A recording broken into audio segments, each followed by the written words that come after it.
1930 کا سال پاکستان اور اقبال دونوں حوالوں سے ایک تاریخی اہمیت کا حامل ہے۔ دسمبر کی 29ویں تاریخ کو الہ آباد کے شہر میں آل انڈیا مسلم لیگ کا سالانہ اجلاس ہوا۔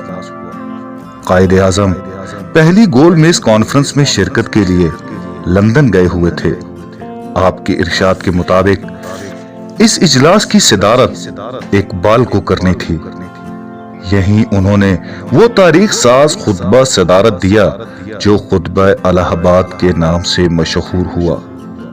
اس خطبے میں پہلی مرتبہ ہندوستان کے اندر ایک آزاد مسلم ریاست کا ایک خاکہ پیش کیا گیا۔ برطانوی حکومت نے دوسری گول میز کانفرنس میں اقبال کو بھی مدعو کیا۔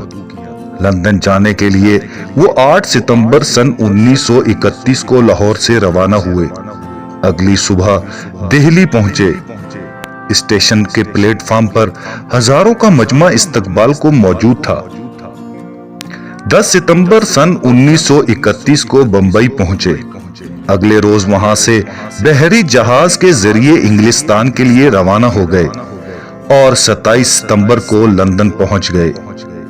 ویسے تو اقبال دوسری گول میز کانفرنس میں شریک ہونے گئے، مگر انگلستان میں ان کی علمی اور ادبی شہرت نے جو سیاسی شہرت سے کہیں بڑھی ہوئی تھی، ان کی مصروفیات کو 2 حصوں میں بانٹ دیا۔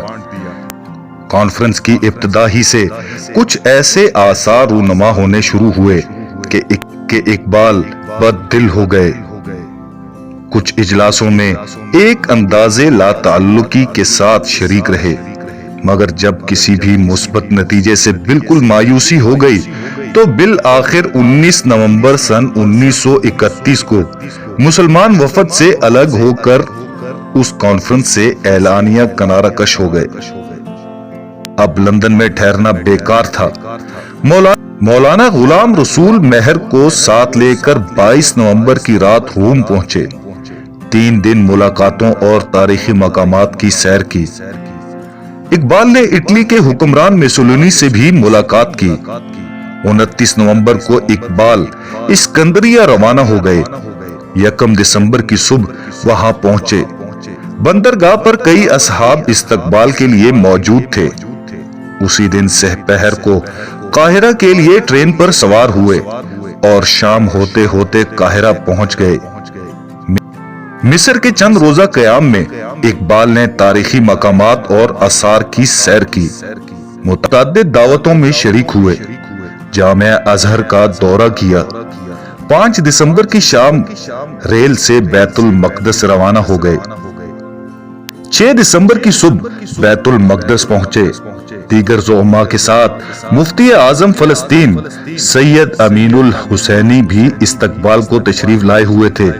اگلے دن سے معتمر عالم اسلامی کے باقاعدہ اجلاس شروع ہوئے۔ اقبال مندوب کی حیثیت سے مدعو تھے۔ انہیں نائب صدر مقرر کیا گیا۔ 14 دسمبر تک اقبال تمام کارروائی میں شریک رہے۔ اب رخصت ہونا تھا، لہذا اسی تاریخ کو ایک اجلاس میں الوداعی خطاب فرمایا۔ 27 دسمبر سن 1931 کی صبح بمبئی واپس پہنچ گئے۔ وہاں زیادہ نہیں رکے، اسی شام بذریعہ ریل لاہور کی طرف روانہ ہو گئے۔